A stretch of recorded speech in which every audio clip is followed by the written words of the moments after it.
La conferència d'avui va a càrrec de l'equip SER, una entitat de Barcelona dedicada a la formació integral de la persona, que dissenyen i apliquen programes i projectes integrals d'inclusió de l'educació emocional a nivell municipal i a centres educatius. Treballen l'assetjament escolar des del 2004. A dia d'avui ho fan a través del programa PDA Bullying, que contempla l'assessorament en protocol, formació a docents i famílies i acció directa a les aules tant en prevenció com en detecció i actuació. Els ponents seran el Carles Porrini, que és responsable d'equip i qualitat pedagògica a SER.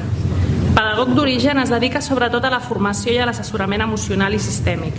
I el Ramiro Ortegón, responsable del programa PDE Bullying i de l'àrea d'investigació educativa a SER. És infermer d'origen i es dedica a la formació i a l'assessorament emocional i al desenvolupament del programa PDA. Us deixo amb ells. Vale, moltes gràcies. Primer, abans de tot, agrair la taula per la presentació, per la rebuda, per haver parlat de passat, present i línies de futur. Agrair també a vosaltres per haver vingut. Jo sóc el Ramiro i el meu company és el Carles. La veritat és un plaer poder venir a xerrar amb vosaltres de perspectives de futur com a inici de curs. Nosaltres fa molt de temps que hi treballem com a associació SER. El cas és que... Perdó, per una qüestió de temps anem avançant i ja tirem el... Sí, anem tard en sentit que tenim una hora a partir d'ara, així que espero que pugueu estar fins a un quart i fem. Mireu, abans que res, poder parlar de què és bullying, bàsicament. Entenc que això ho teniu més que superat perquè sabeu que heu de poder donar resposta davant del pla de convivència que ens han demanat a 2020 i que heu de tenir molt clar dintre dels centres educatius com poder prevenir, detectar i actuar. Posant una mica d'ordre, comencem per principi, per estructurar, no? És la primera vegada que Ramiro està davant de tanta gent i en un escenari. Normalment estem en formacions i en aules, com la majoria de vosaltres. Per començar, no som una associació, som un equip i treballem en equip. Sí. I l'altra qüestió és que és important començar dient què venim a oferir. Quin és l'objectiu d'aquesta conferència? Bé, l'objectiu que tenim és poder presentar-vos el programa PDA. El programa PDA és Prevenció, Detecció i Actuació. Llavors el que sí que voldríem dir-vos seria... Ara és quan toca el PowerPoint. Sí, és que no funciona. Podríem... Sempre li passa que es va equivocant. Ves llegint el PowerPoint, jo faig la segona part, que és la important realment. Aquí farem uns conceptes i després jo quan parli jo ja oferiré coses que us poden servir, però comencem pel marc teòric. Ves fent. Vale. Dintre la prevenció és important tenir clar, i la detecció és important tenir clar a nivell de tipificació com poder tipificar, que és el que nosaltres detectem que és el major problema pels centres educatius. Primer, perquè no tenen equips de detecció i després perquè no saben en general poder situar dintre de la tipificació d'això és assetjament o això no. Fem una cosa, llegeix aquesta diapositiva. Perquè l'important és què és el bullying, què és l'assetjament. Nosaltres, el Ramiro no parla de dir bullying, nosaltres ens agrada, hi ha un llibre que es diu Los cuatro acuerdos toltecas i parla de llenguatge impecable. Nosaltres ens agrada parlar d'assetjament escolar, no? Perquè hem de utilitzar tots termes anglicismes i tenim paraules per descriure la realitat. Parlarem d'assetjament escolar. T'has equivocat amb el Power perquè ja també posa bullying.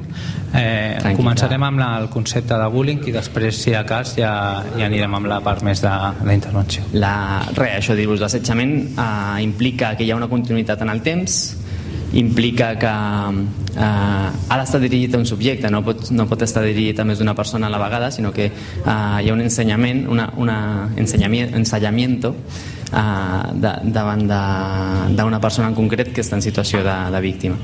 A partir d'aquí, clar, ha de tenir un origen en un context educatiu. Si apareixen coses fora del centre educatiu, la responsabilitat de resolució és del centre. Per tant, independentment de si passa a les xarxes o passa... Crec que no s'està entenent. El que farem és anar... Les característiques les teniu aquí, no? Quan parlem de bullying és quan una persona, un grup de persones agredeix de forma repetida una altra en un context educatiu, no? Com veieu aquí hi ha el dolor de forma sostinguda, que vol dir que la persona no només sent el dolor en aquell instant que es comet l'agressió, sinó que això me l'emporto a la motxilla i el vaig vivint. Després tenim la continuïtat en el temps, no és una agressió puntual, estem parlant de que hi ha una repetició i unes conductes que es van repetint, i sobretot que va dirigida a un subjecte en un context educatiu. No només parlem de l'escola, parlem de comunitat també. Molt maco veure diferents agents de comunitat quan fem xerrades que s'entenen millor a vegades que les que estem començant ara. I sobretot hi ha una desigualtat de poder. Quan parlem d'assetjament escolar hi ha una persona que es situa en rol d'agressor o agressora i hi ha una altra persona que es situa en rol de víctima, i veiem aquesta característica que condiciona també la intervenció. Per continuar, la idea és que fos algú ràpid, no? Perquè de bibliografia i de referències per poder parlar d'assetjament en teniu moltes i en les xarxes en trobareu. Nosaltres venim com a entitat a compartir què podem oferir, i oferim una mirada, oferim unes estratègies, oferim uns recursos que el que ens pot ajudar és primer a prevenir. Per això parlem de prevenció, PDA bullying, prevenció. Abans de que sorgeixin casos d'assetjament, el que podem fer és accions. Nosaltres creiem en l'educació emocional. Després, detectar. Ramiro s'ha equivocat abans i ha parlat de tipificació, però això no és el primer que hem de fer. El primer que hem de fer és prevenir, no? I finalment, si ens trobem casos, què podem fer des de qualsevol agent de la comunitat, com a escola, com a servei comunitari, com al món del lleure també, a la salut, què podem fer, quines accions.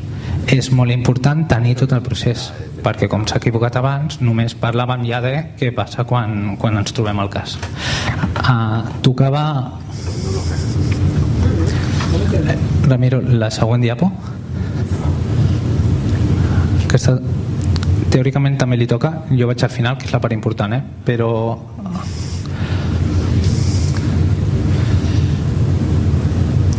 ha posat una altra que parla del bullying.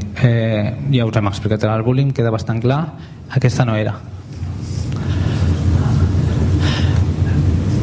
Bueno, mira, normalment ho faig jo sol, però el que passa és que volem intentar empoderar l'equip i a vegades t'equivoques. Sempre passa el mateix quan passen coses noves. Dura! Què està passant? Què esteu fent?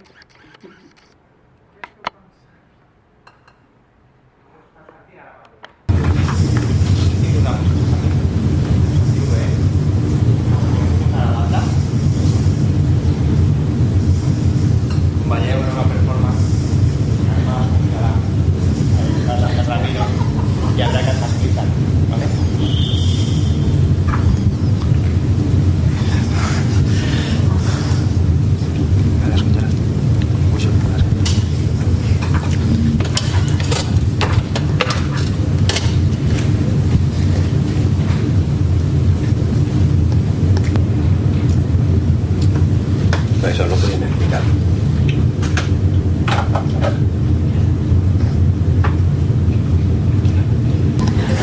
Un carajo. Gràcies, Javi. Ai, perdoneu, ens traiem el personatge. Jo amb aquestes ulleres veig igual que el Carles sense ulleres. I no us veia les cares. No sé quines cares estàveu posant, però sí que és veritat que hem volgut començar d'aquesta manera. Un segon, no és personal.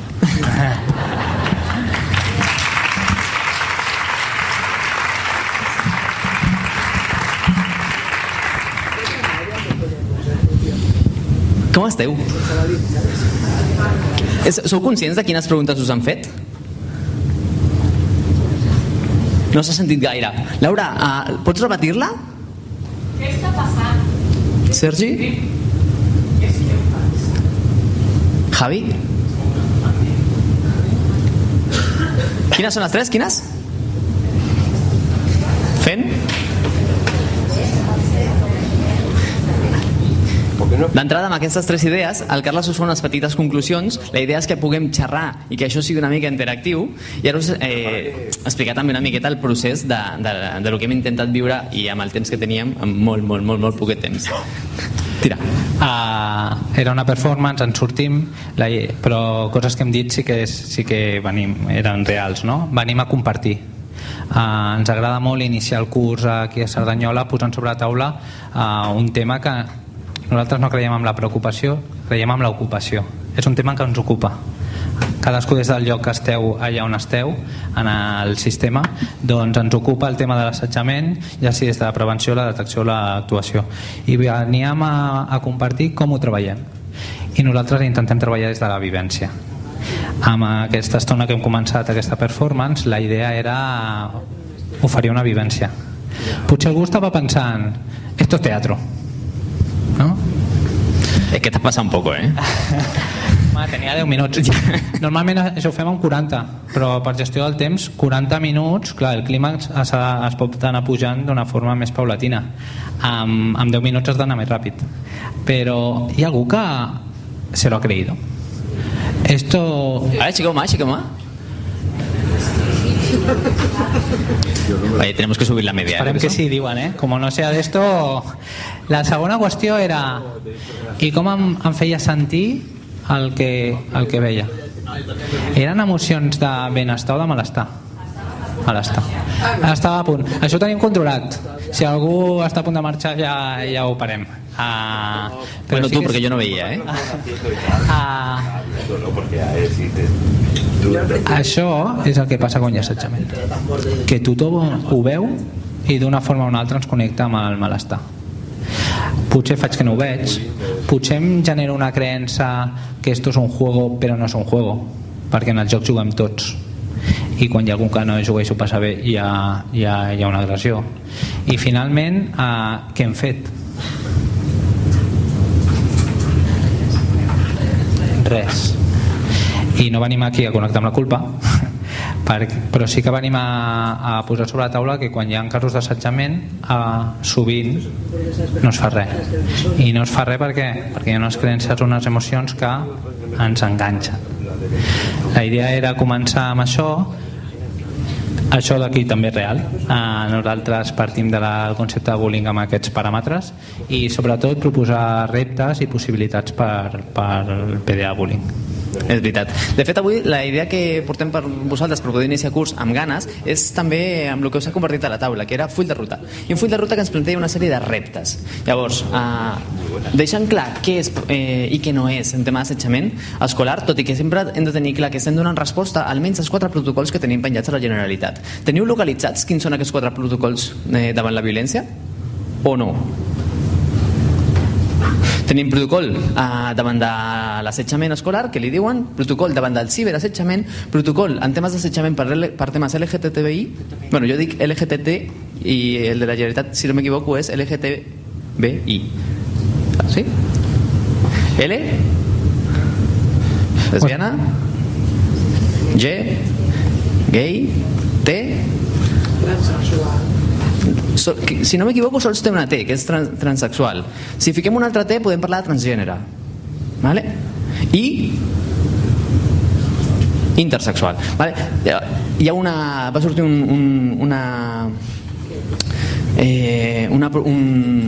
una fallita al decret de l'abril o març i a partir d'aquí es va publicar aquest protocol de temes d'assetjament per LGTBI. Llavors, a més hi ha el protocol en temes d'odi i discriminació, que per allà ets mosso o policia local? Policia local. Segur que en temes d'odi i discriminació cada cop estem molt més atents i atentes, perquè tot allò que no es pot classificar dintre d'una llei, perquè per exemple violència de gènere sí que té una llei, però bullying no, doncs cada cop s'està intentant ficar més dintre d'un marc legal d'odi i discriminació. Vaig correcte? Llavors, donant resposta a aquests 4 protocols, d'entrada tenir molt clar que és assetjament i a partir d'aquí proposar-vos una sèrie de reptes. Una sèrie de reptes en la prevenció, una sèrie de reptes en la detecció i una sèrie de reptes en l'actuació. Dit això, marxarem d'avui aquí per dinar perfectes. Vale? Recapitulació molt ràpida. Carles, agents? Molt ràpid. En aquesta performance, si tinguéssim que situar algú que ha jugat el paper d'agressor-agressora, amb aquests 10 minuts que hem començat, a qui situaríeu? Vale, gràcies. A qui situaríeu amb el rol de víctima? El Ramiro. I qui situaríem amb el paper d'espectadors, espectadores de la situació a tot aquest auditori? Doncs això que ho hem representat aquí, això és el que passa en un cas d'assetjament. I si us fixeu, estàs parlant en llenguatge impecable novament. No està dient qui és l'agressor, perquè si jo dic que tu ets l'agressor t'identifico.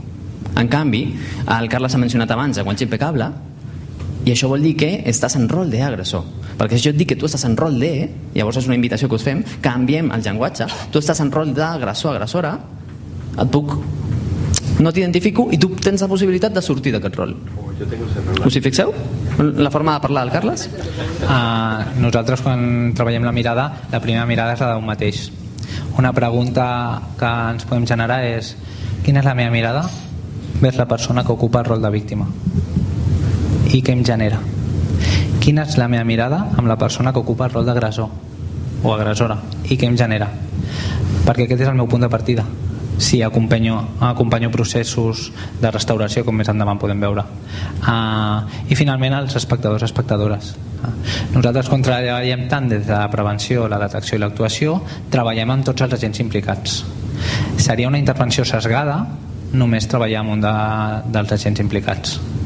Per tant, proposem accions i actuacions tant de forma individual com de forma social i també de forma institucional, com anirem veient. Ràpidament, simplement dir-vos, novament, entorn educatiu, si té un origen en un entorn educatiu entre iguals, és bullying. Sí, no, bullying, ¿vale? No assetjament escolar. Si, per exemple, és entre parella, es diu bullying? No, dintre d'un context escolar, educatiu, quin nom té la violència que es genera de forma de maltracte, que podria ser bullying però que no ho és perquè són parella? Això té un nom propi. No, això és un generalisme. Es diu dating violence. En anglès. Sí? Si és una violència entre germans però hi ha un entorn educatiu, tampoc és bullying, perquè no es coneixen de l'entorn educatiu i no neix de l'entorn educatiu, neix d'un tema domèstic. És molt complex, però com a mínim entendre que ha de partir d'un entorn educatiu. S'entén això? O menys? A partir d'aquí, violència, una sola violència, no és maltractament.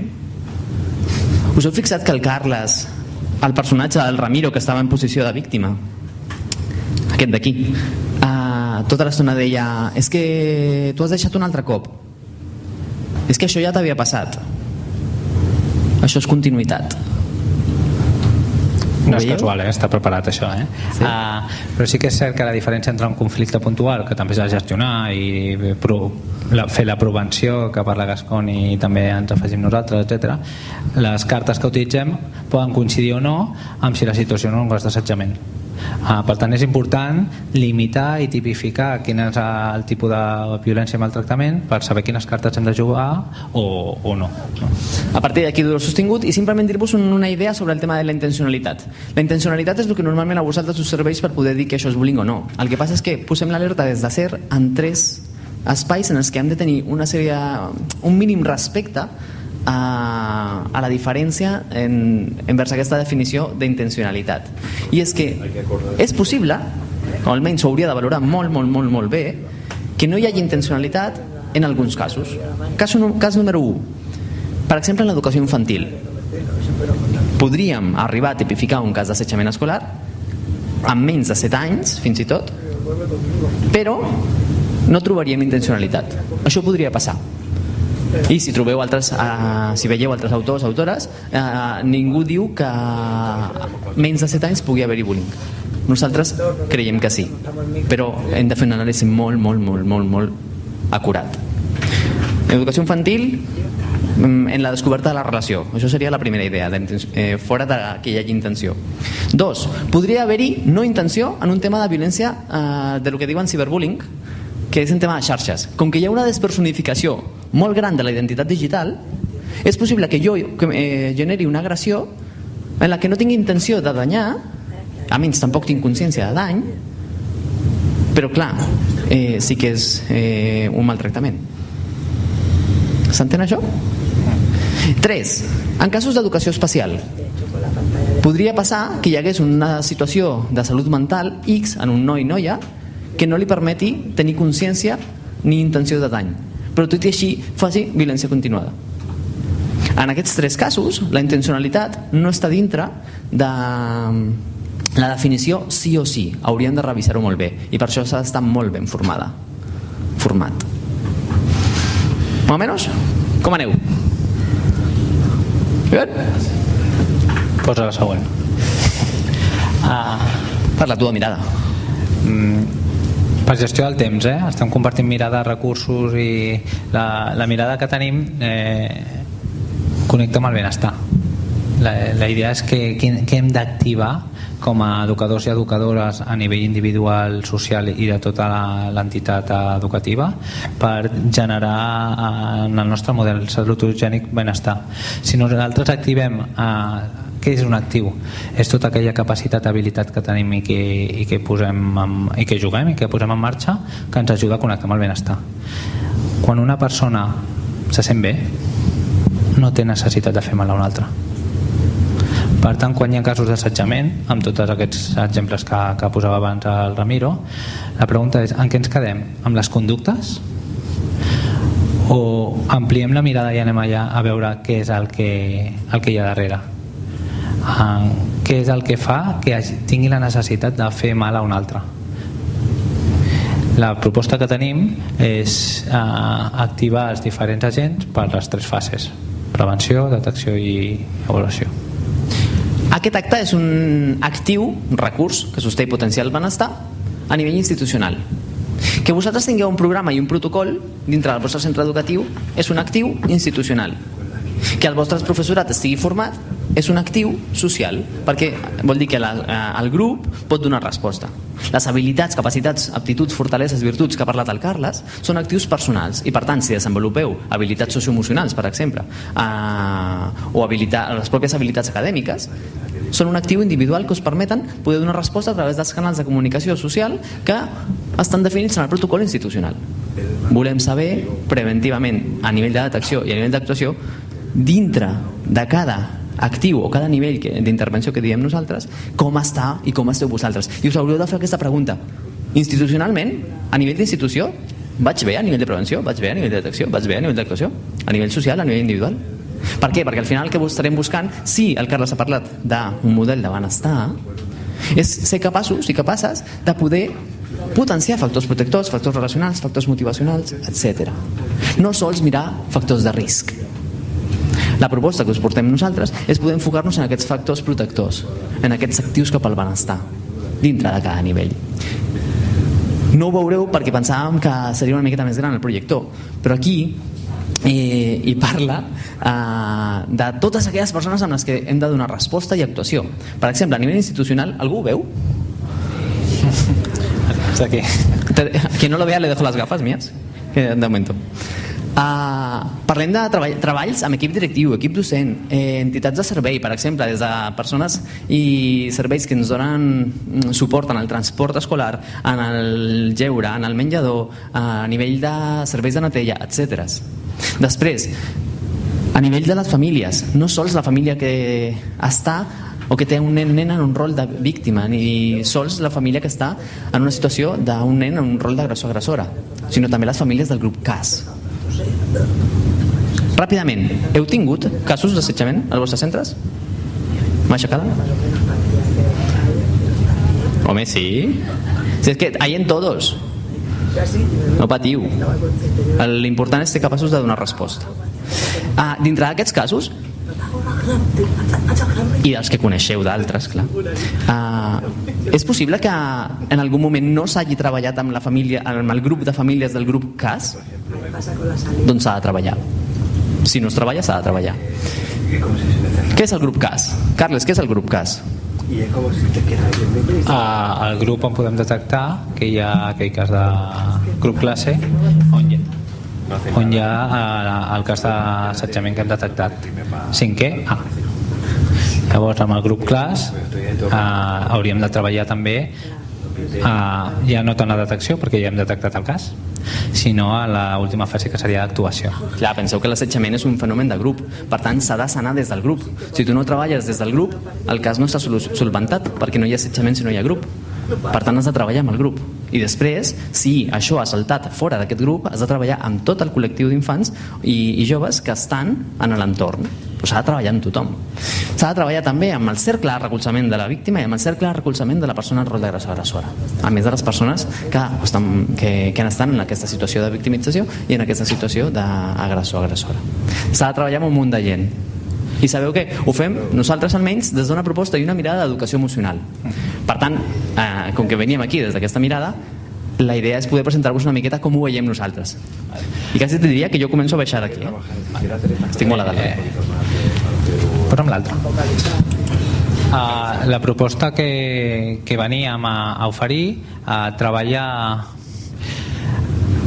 uns conceptes claus d'educació emocional i una metodologia. Com a entitat, com a equip CER que acompanyem en les diferents escoles i instituts en aquest procés d'inclusió d'educació emocional al projecte de centre com una forma de treballar el bullying, proposa tenir en compte aquests tres conceptes. Per una banda, treballem la consciència emocional, l'elecció personal i la responsabilitat individual com a conceptes claus que ens ajuden a connectar amb el benestar. Si us fixeu, en l'educació, que tenim aquells objectius que hi ha aquí dalt, experimentar, explicar, ensenyar, acompanyar els alumnes amb el procés d'aprenentatge, nosaltres creiem que l'educació emocional és un actiu que ajuda a connectar amb aquests objectius. I el que fem és generar vivències com hem fet ara, no sempre amb una performance, sinó amb dinàmiques, amb acció tutorial, amb una acció transversal en totes les àrees, no només a la tutoria, sinó que des que entrem a l'escola, al principi es parla de somriures, doncs un somriure per nosaltres és educació emocional, no? La primera persona que creiem que educa en una escola és la persona que està a consergeria, perquè és la persona que rep a tothom que entra. Ara seria important saber qui està en la nostra consergeria i com nos recibe quan entra, però això és educació emocional. I nosaltres el que fem és generar vivències que acompanyin les persones que estan dins de l'escola o l'institut a connectar amb el benestar. I aquest treball ens ajuda a poder-ho activar com a prevenció de bullying. Quina és la nostra transferència? Doncs el que treballem en el dia a dia no queda en l'aula, sinó que ho transferim al que passa al passadís, al que passa al pati, al que passa al menjador, al que passa fora de l'escola quan surten, o de l'institut, al que passa quan arribo a casa, perquè he connectat amb emocions o pensaments que m'ajuden a plantejar-me com arribo jo a casa i em trobo a les persones de la meva família. I per tant, amb aquesta metodologia i amb aquests conceptes intentem treballar tot això. Al cap i la fi, una educació emocional que et permeti una transferència, sobretot a nivell de la mirada del docent, cap a una millora en el sentit de vida, una millora a nivell d'èxit acadèmic i una millora a nivell de convivència. I aquest punt de convivència és clau, perquè, com hem dit abans, quan jo tenia les ulleres posades, hem dit que s'havien demanat que a 2020 tinguéssim preparat un pla de convivència que doni resposta real a la violència. Tothom això ho sap? I ho té clar? No? He vist un no. Sou de centres educatius en general.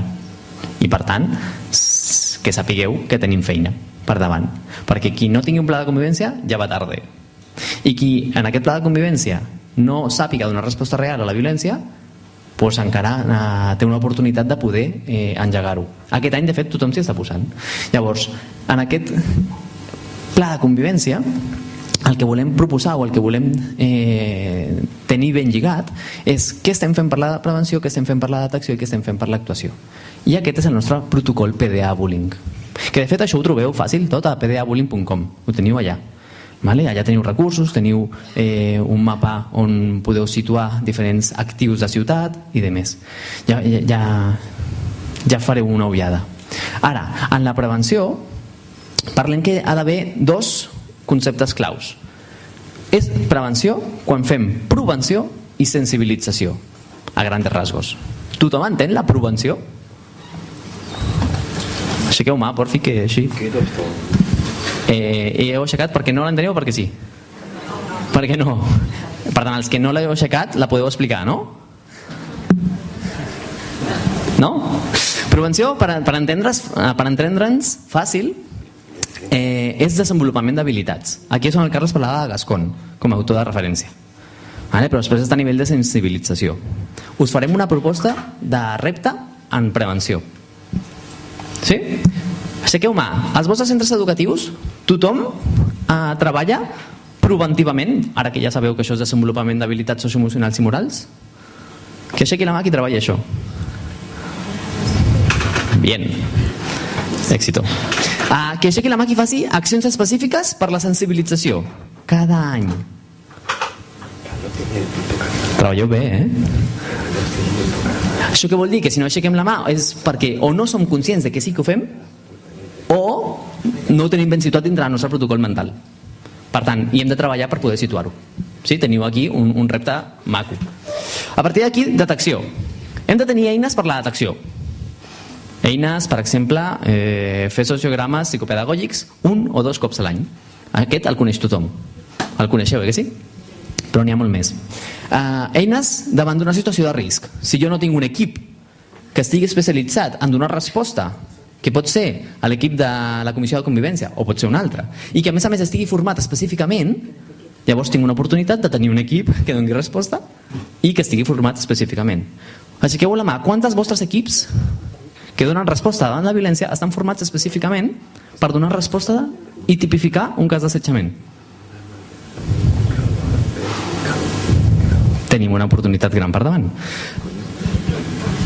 A partir d'aquí, un cop jo tinc la situació de risc i necessito tipificar aquest cas. Vale?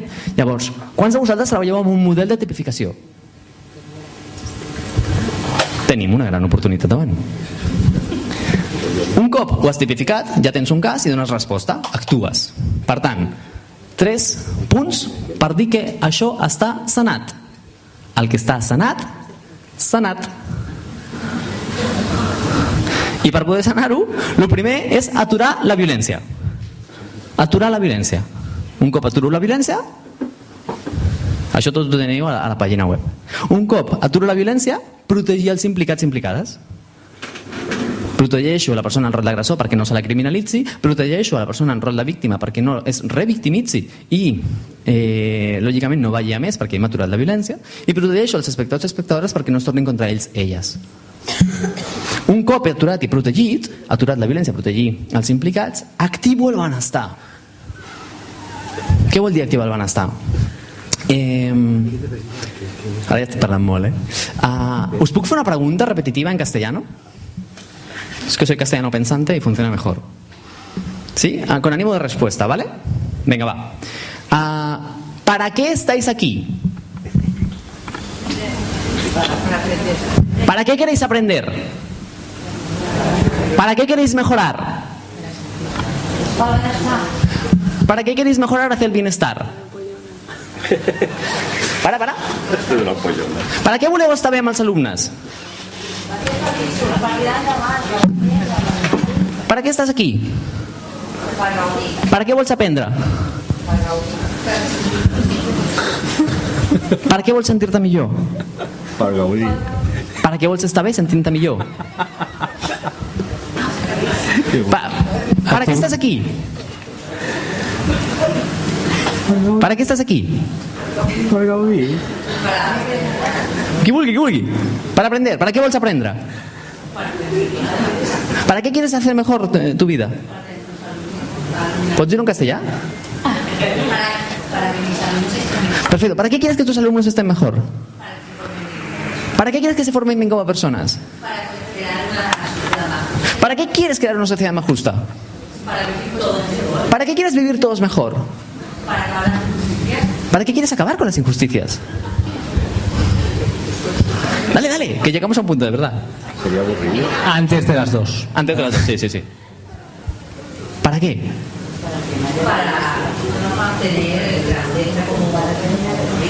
¿Para qué quieres tener grandeza como comunidad? ¿Os dais cuenta, no? Si tú le preguntas a un ser humano seus para qué es, ojo, nadie ha contestado por qué. El por qué me ancla al pasado, a lo que ya tengo, a lo conocido, a lo que ya sé. En canvi, el para què me ayuda a avanzar. I quan tu contestes els teus para qués, te n'adones. On heu coincidit? On?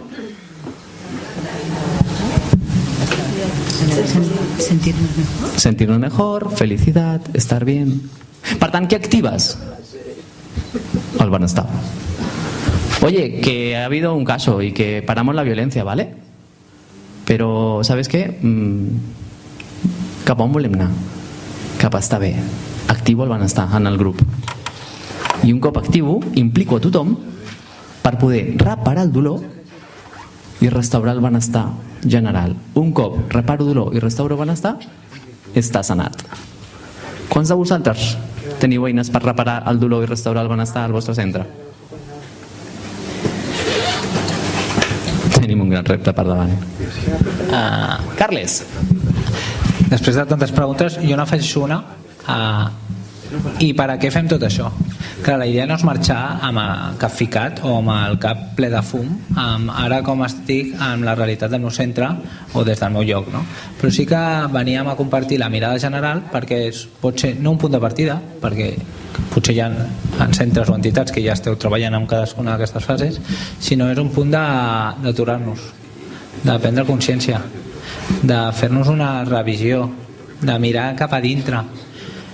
Mirar cap a dintre no només amb el que fem, sinó també des d'on ho fem, des de quin punt, des de quines emocions, des de quines creences estem treballant cada fase d'aquest protocol que nosaltres proposem, no? Perquè és molt diferent prevenir des de la por que prevenir des de la confiança. És molt diferent detectar amb unes creences i uns judicis que poden connectar amb la culpa que detectar des de la calma i la serenitat per poder acompanyar. I és molt diferent actuar amb tots els exemples que posava el Ramiro des de la ràbia i l'odi que des de l'amor. Per tant, a part de mirar cap endintre i plantejar quins agents i accions estem fent en cada una de les fases, és des de quin punt estem. I si ens toca liderar aquests processos, doncs, i acompanyar els equips en aquests processos, la pregunta primera és: i jo des d'on faig? No? Nosaltres intentem no demanar cap tipus de treball que un mateix no es faci. Per tant, com podem treballar amb el grup classe una sèrie d'aspectes si l'equip educatiu no els ha treballat? I no des del judici està bé o malament, sinó des de la consciència. Un cop tenim consciència és: val, això és el que volem realment? Volem fer això des d'aquest punt? O hem de canviar alguna cosa? I a partir d'aquí activar la responsabilitat. Nosaltres, que ens agrada jugar amb les paraules, responsabilitat, habilitat de respondre, donar les respostes internes i externes que et donin coherència, perquè això sí que ens connecta amb el benestar. Quan a la vida fem allò que ens fa sentir bé a nosaltres i als altres i que respecta les nostres decisions, les nostres eleccions, els nostres valors. Per això creiem que l'educació emocional i l'educació en valors i l'educació moral van de la mà. Quan treballem tot això, segurament donar resposta a totes aquestes preguntes i a mi més, segurament ens serà diferent. 3 reptes. 1. Prevenció. Us el presenta el Carles, a veure què tal. Vale? Segur que teniu eines, de veritat, és un tema de consciència. A vegades nosaltres que fem assessorament a centres educatius i xarxes municipals en temes de protocol d'assetjament, el que passa molt és que no ets conscient d'allò que ja fas bé.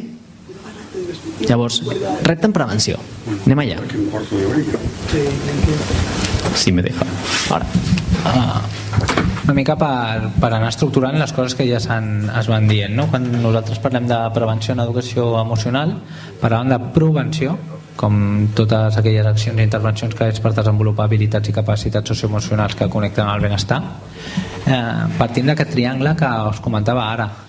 Nosaltres amb la metàfora de l'iceberg nueva, ¿no? Original, que nadie ha hecho, un iceberg, ¿no? Amb la metàfora de l'iceberg, a la punta de dalt veiem el que fem, no? Les accions, les conductes. A l'hora de detectar, sovint detectem per les conductes que veiem, perquè és l'observable amb les persones.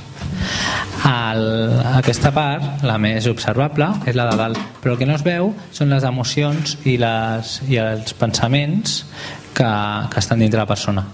Diuen que quan tu a la vida fas allò que fa sentir bé, el que penses que és correcte, el que valores, doncs connectes amb el benestar. I benestar, hi ha un mapa emocional molt gran. Benestar no sempre és alegria, hi ha moltes emocions, no? No farem examen, però quantes emocions hi ha? Bien i mal no cuenta. Clar, dintre de la constel·lació de benestar, quantes emocions de benestar trobem? I n'hi ha moltes.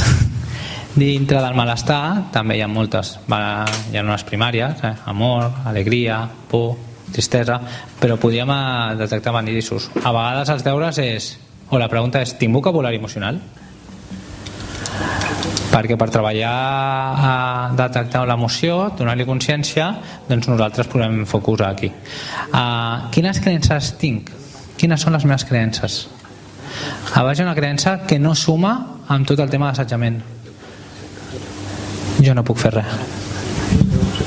Estigui en el lloc que estigui, ja sigui el rol d'agressor o agressora, ja sigui el de víctima, ja sigui el d'espectadors, si jo tinc la creença de no puc fer res, ho penso i m'ho crec, quina és l'emoció amb la que podria connectar?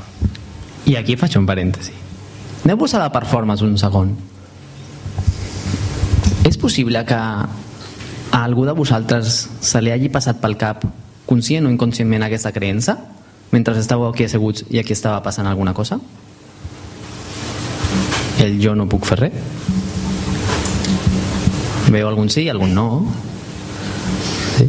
Això vol dir que si aquesta creença està, què passa? Que es perpetua, queda impune. Ja estem amb la performance, però això passa a la vida. Quantes vegades he deixat de fer coses a la vida perquè he pensat jo no puc? Quantes vegades hem deixat de fer coses a la vida perquè he pensat a mi no em toca, li toca al d'aquí, però jo des d'aquí no em toca? Quantes vegades he pensat marxaria aquí? Hi havia gent que estava a punt de marxar, no? Què us ha frenat? O un pensament o una emoció. Clar, si em connecten amb el benestar, doncs és quan... Però quantes vegades faríem coses però deixem de fer?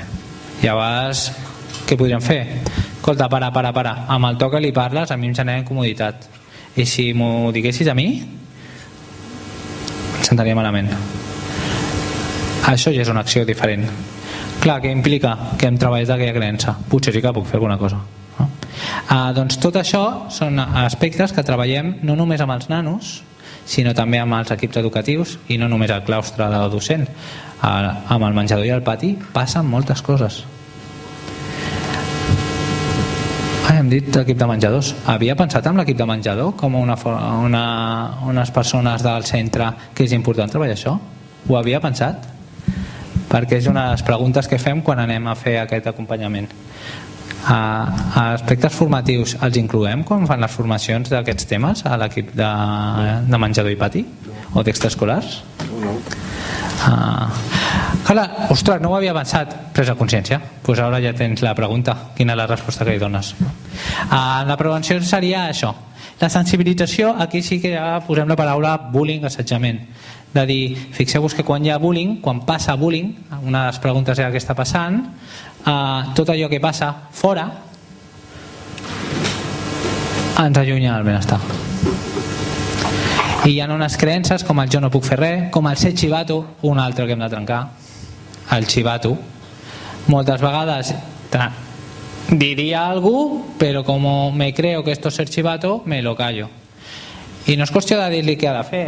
Nosaltres no treballem treballem és la part del pensament, de les creences i de les emocions, no? I també les emocions que generen. Què estem fent? Treballar factors de risc. Aquí sí que amb tallers, amb formacions, sí que posem el focus amb el bullying per sensibilitzar que això que està passant ens allunya del benestar. I a cada persona legítimament la connecta amb una emoció o amb una altra, però segurament de malestar, perquè ho veiem, perquè veiem que passen coses, perquè quan hi ha assetjament tothom sap que passa alguna cosa. Fem una prova ràpida sense que el Carles em renyi per temps. Us haureu d'aixecar o quedar-vos assegudes. Es aquello de... Soy enfermero, se han dicho, ¿no? Por aquello de la salud ergonòmica i aquestes coses. Si esteu a favor, us aixequeu. Si esteu en contra, us quedeu assegudes. Vale? Sí? No, fem al revés. Si esteu en contra, us aixequeu. Si esteu a favor, us quedeu asseguts assegudes. Ok. Situació. La víctima és dèbil. A favor, en contra. ¿Os lo he vuelto a cambiar? ¿Cómo ha quedado? A favor, levantarse, ¿no? ¿No? Vale. A favor, sentado. Vale, pues entonces, ¿la víctima es débil? En contra. A favor, me quedo sentado. La víctima es débil. Si estoy en contra, me levanto. Si estoy en contra, me levanto. La víctima es débil. Si estoy a favor, me quedo sentado. Potser m'aixecaria, però la mandra em fa... ¿Ves? Ergonomía, salud física. El que està en contra de que la víctima és dèbil s'aixeca. Vale, i tenim algunes persones assegudes, algunes persones de peu. Ok, podeu seure. No generarem debat perquè si no Carles me riñe. Però nosaltres l'altre dia fèiem una formació a un institut de Granollers amb la Laura, ahir, no?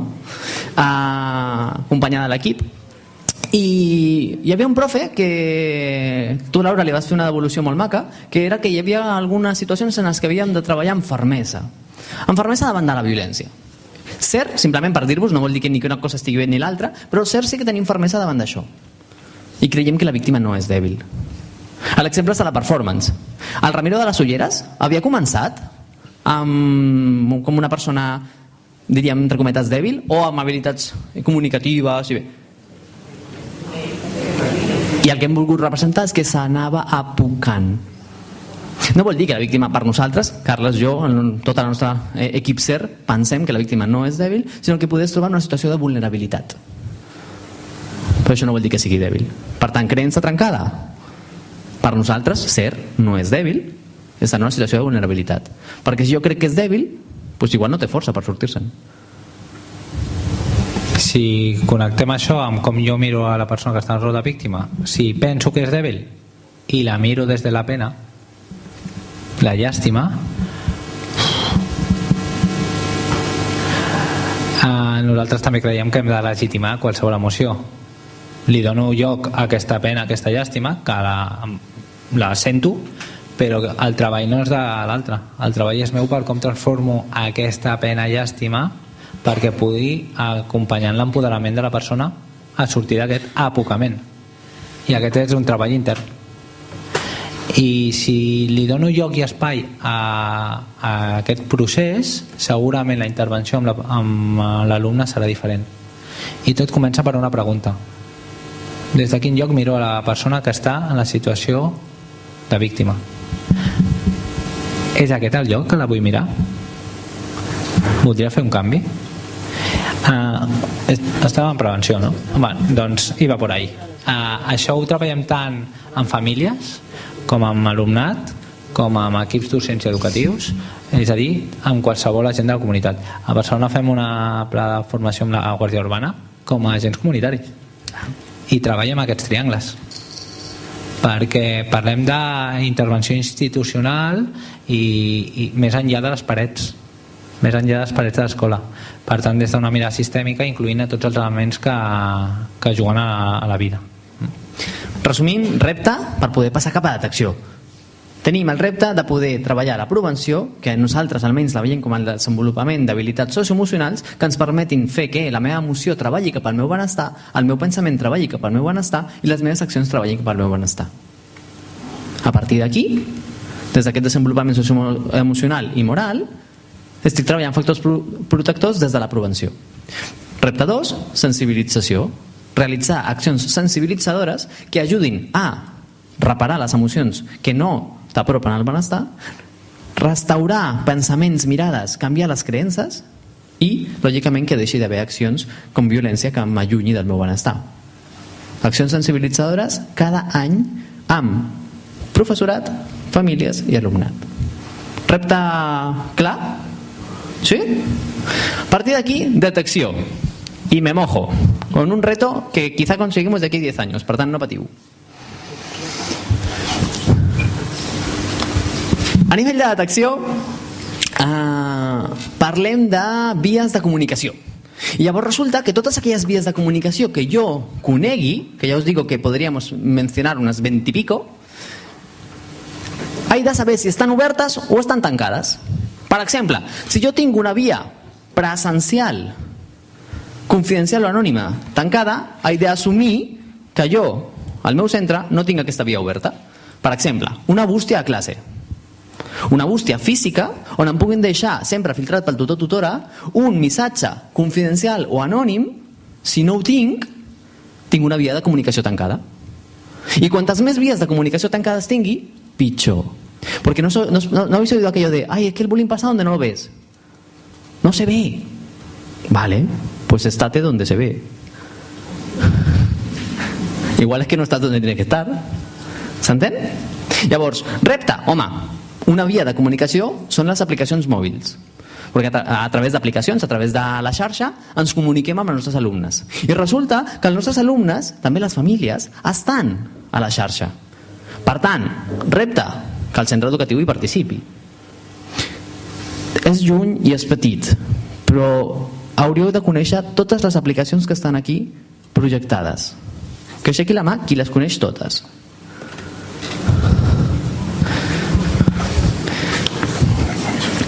Que aixequi la mà qui conegui, per exemple, Jodel, que és el de la cara del lobo. Sí. Qui la coneix? Vale, tenim un problema. Pero como lo vemos desde el factor protector y no desde el factor de riesgo, no pasa nada. Factor protector, començar a conèixer on estan els nostres nanos dintre de la xarxa. De fet, nosaltres aquest any farem un estudi d'això. Farem un estudi, de fet, qui vulgui que ens contacti i ens hi sumem. La idea és poder veure quin percentatge dels nostres alumnats, des de 5è de primària, participen de quines xarxes.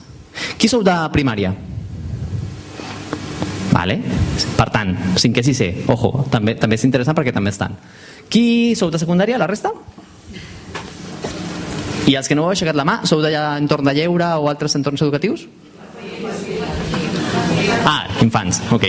Llar d'infants, sobretot, que no estem parlant gaire perquè no tenen aplicacions com aquestes, pròpies, sí, a través de les tablets de les seves famílies. Podem fer una altra xerrada un altre dia. Està guai. Bueno, si no coneixeu Jodel, per exemple, Jodel és una aplicació que ha tingut molts problemes a nivell d'entorn de Castilla i León, en el que, com a aplicació confidencial, tu pots veure missatges anònims en uns quilòmetres a la rodona. Per tant, s'ha donat casos que dintre de les aules començaven a fer agressions a altres persones que, por cierto, una sola agressió per internet, com que està penjada 24 hores, és continuada i per tant es considera maltractament. Solo una. Per tant, no necessites moltes.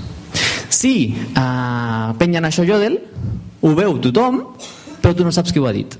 I n'hi ha hagut casos. L'he de conèixer i he de saber si els meus alumnes, poder a través d'alguna activitat de tutoria, estan a Jodel, o estan a Esquefa-M, o estan a Gossip, o estan a Whisper, o estan a Discrash. Tot en anglès. Sí. Si jo no estic a Instagram, tinc una via de comunicació tancada. Proposta, feu un concurs de fotografia matemàtica que tothom hi participi a través d'Instagram i ja els teniu tot connectats. Ara estareu pensant, vale, claro, ¿y quién gestiona l'Instagram? Clar, perquè el repte és que el Departament d'Educació pugui posar en breu, a poder ser no més de 5 anys, una persona que gestioni les xarxes socials entre els centres educatius. ¿Qué has dicho? What? Clar. Si les empreses estan on estan els consumidors, estan a les xarxes. Si nosaltres oferim un servei, hauríem d'estar on estan els nostres consumidors de l'educació que participem. Per tant, hauríem d'estar a les xarxes. Però ningú ens paga això. Per tant, ara per ara no patim, assumim que si no estem a les xarxes, tenim 20 i pico vías de comunicació tancades. Y que cuando pase algo y luego digan que no lo vemos, sí, no lo vemos. Però per això teníem molt obertes les altres vies. Per tant, repte, participar cada cop més de les xarxes socials i conèixer quines xarxes estan els nostres nanos i nanes. Queda clar? Com ho veieu? Alguna pregunta d'això? Alguna pregunta? Algú s'anima a fer alguna pregunta?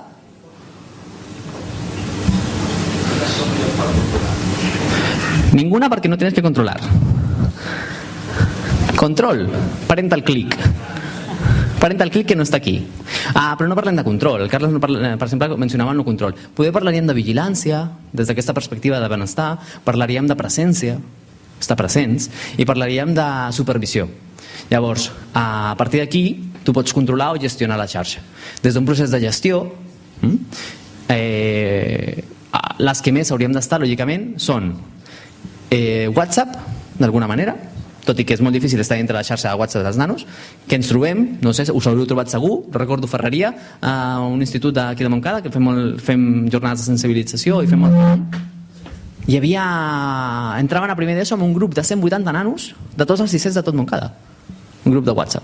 És molt difícil estar allà i poden passar mil coses. On més passa és a Snapchat. ¿Vale? Facebook està desfasat, però has d'estar.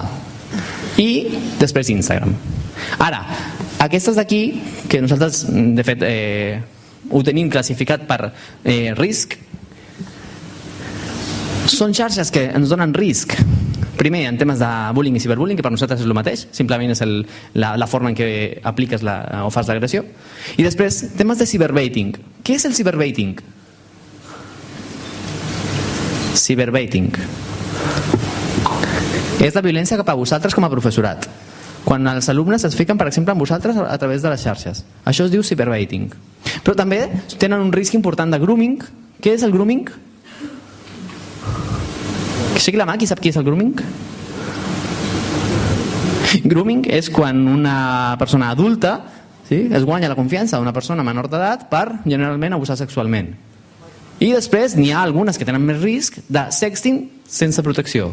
Que aixequi la mà qui sàpiga què és el sexting? Vale. Sexting és compartir fotografies de caire sexual, però això no és dolent. El dolent és fer-ho sense protecció, com hacerlo sin condón. Sí? Llavors, de tot això jo hauria de saber, perquè lògicament venim a parlar de bullying, però vosaltres també teniu altres eines i altres obligacions, que és poder parlar de la detecció de temes d'afectivitat i sexualitat, de temes de risc d'abús sexual, etc. Hauríem de conèixer-ho. Per tant, repte, com a mínim, començar a comprendre una miqueta millor aquest món. Podéis empezar por ver el 30 minuts de youtubers que salió en julio de TV3. ¿Sí? Repte per la detecció. Repte per l'actuació. Camí emocional. Carles. Reparar dolor. Sí, tenim 5 minuts encara. Tenim 5 minuts. I tanquem. Quan parlàvem de l'actuació, parlàvem de diferents accions a fer i el que proposàvem també una mica és acompanyar la persona, les persones, a connectar amb el benestar. I us proposàvem un treball vivencial, evidentment, no conceptual. El que passa que l'estructura conceptual m'ajuda a ordenar a nivell cognitiu i també em permet la identificació emocional. Doncs caminar cap a, en aquest cas, la felicitat, no? Quan abans el Ramiro anàvem al per què, al final tots anem al mateix, al benestar, no? Llavors el camí emocional ens ajudava a saber on estem i quines accions internes i amb els altres hem d'anar fent per anar apropant-nos a la felicitat. A nosaltres ens agrada jugar des de la vivència i treballem amb un mapa d'emocions. I a partir del mapa d'emocions ens anem situant amb l'emoció, per exemple, que ens podríem preguntar amb quina emoció entro jo a l'escola. Al principi que dèiem el primer dia, no? Amb quina emoció anava jo el primer dia fa una setmana a l'escola o a l'institut? I em situo. I des del lloc on estic situat, on està la felicitat? És la que m'he situat o em queda lluny? Quines són les accions internes o externes que hem d'anar fent per caminar cap a la felicitat, no? Doncs quan això ho connectem amb els temes d'assetjament, doncs ens situem i fem un treball per acompanyar tothom cap a la felicitat, donant lloc a les emocions de malestar. perquè és possible que estigui des de la ràbia. Doncs quin és el treball que haig de fer per donar-me el lloc, donar-me el permís, viure-la d'una forma sana i poder caminar cap allà. Quan deia el Ramiro sanar el dolor, és perquè si el dolor no és sanat, tornarà a sortir. Si el dolor ens el fiquem a la motxilla, d'una forma o una altra no ens separem del benestar i caminem cap al malestar. La nostra proposta a nivell d'intervenció va cap al treball d'aquestes emocions amb tots els agents implicats de la comunitat. Tu ja has aturat la violència, hi ha hagut una situació que t'ha aturat, però és que per reparar el dolor has de reparar, volver a parar, i si no tornes a parar en el grup, en la família, en tots aquells agents en els que havíem de treballar, mai repararàs el dolor. Per tant, has de fer accions específiques que treballin per la reparació. Perquè si no repares, i fins i tot el llenguatge ens ajuda, és que no reparo en... Igual te n'adones que com a persona que havia estat en una situació de víctima en primària i que tu ho detectes a segon de l'ESO i per tant aquesta persona i aquesta família té una percepció de malestar de 5 anys de durada, diu, he plorat molt. I he plorat molt perquè estic enfadada, indignada. I ja estic farta de plorar. Ja, no estem reparant, és que t'has plorat la ràbia. I has plorat molt, és veritat, però has fet un plor de la teva ràbia. El que no t'has plorat encara és la teva tristesa. I és la tristesa la que t'has de plorar. Però clar, si jo no reparo en ello, s'entén això? Clar, hem de posar estructures al nostre centre que ens permetin poder donar resposta a això i si no, com a mínim, tenir estructures de derivació. Que per això va molt bé que els centres, que als municipis tinguem xarxes específiques de treball, de prevenció, detecció i actuació davant de l'assetjament. Un exemple, perquè ho conegueu, Platja d'Aro. Platja d'Aro té un circuit específic per la convivència en temes d'assetjament. Chapó, perquè està treballant policia local, està treballant tots els entorns d'educació que hi ha fora dels centres educatius i tots els centres educatius per poder estar lligats. Perquè allà on no arribi jo, arriba la xarxa. Què tal? Com esteu? I de tot això, què? No? Ara és un moment de digestió. Nosaltres no parlem del control, no recomanem el control emocional, perquè el control pot estar bé en un moment, no? De dir, anem a digerir tot el que hem posat sobre la taula. Ens pot servir per veure on estem, com estem i des d'on estem? I a partir d'aquí fer una anàlisi de necessitats i donar resposta. Nosaltres ens presentem moltes vegades com a facilitadors. Intentem posar fàcil allò que pot semblar més complexa, amb els diferents nivells d'intervenció, no? Ja sigui individual amb les persones que ocupen el lloc el paper de rol i el rol de víctima o agressora, com amb grups classes, com també amb equips docents i equips educatius. La idea és des del meu lloc que puc facilitar, com des dels equips directius, des d'un tutor o tutora de grup classe, des d'un mestre especialista que potser no té la responsabilitat de la tutoria però que sí que acompanya unes hores a les diferents línies o aules, des de les famílies. No hem parlat de les AMPAs AFAs, no? Que va el camí cap aquí, però també tenen un paper important, no? Amb tots aquests agents, quin mapa em podria fer jo de la realitat més propera o més global i local i posar les eines que creiem. Parlant de mapes, nosaltres en el mapa, a la zona de Cerdanyola, hi tenim poca cosa i volem tenir més. Nosaltres tenim un mapa on geolocalitzem tots aquells recursos de zona en el que els que em permeten donar resposta a la prevenció. I per tant, de fet això es podrà fer d'aquí molt poc, jo podré filtrar prevenció i em sortiran tots els punts geolocalitzats que m'ajuden a prevenir. Detecció, tots els punts geolocalitzats que m'ajuden per la detecció. Actuació, i el mateix. Llavors, convidar-vos a que si coneixeu algun servei de la zona o des del propi sector municipal podem omplir aquest mapa a la zona de Cerdanyola, doncs seria ideal, perquè és l'únic mapa d'actius per la prevenció específica en temes d'assetjament que ens geolocalitza tots els recursos que podem tenir per cada punt del protocol. Així que us fem una invitació a poder participar-hi d'això també. Hi ha temps per preguntes o alguna cosa? Voleu compartir alguna cosa? Alguna idea, pregunta, qüestió? A part que hi ha gana i que toca dinar? Algú li ve de gust compartir alguna cosa? Des de la mirada d'aquesta cadira? Preguntes.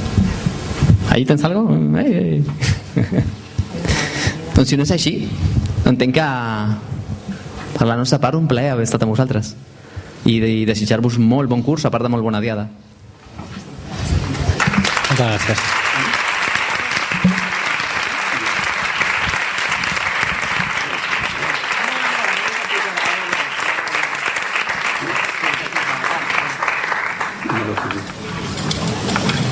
Moltes gràcies per la feina que ens heu deixat, ja hem vist que tenim camí per recórrer. I bé, us torno a agrair a tots la vostra assistència a aquest acte, us enviem els millors desitjos per a aquest curs i sabeu que sempre podeu comptar amb nosaltres i que intentarem estar al vostre costat amb il·lusió.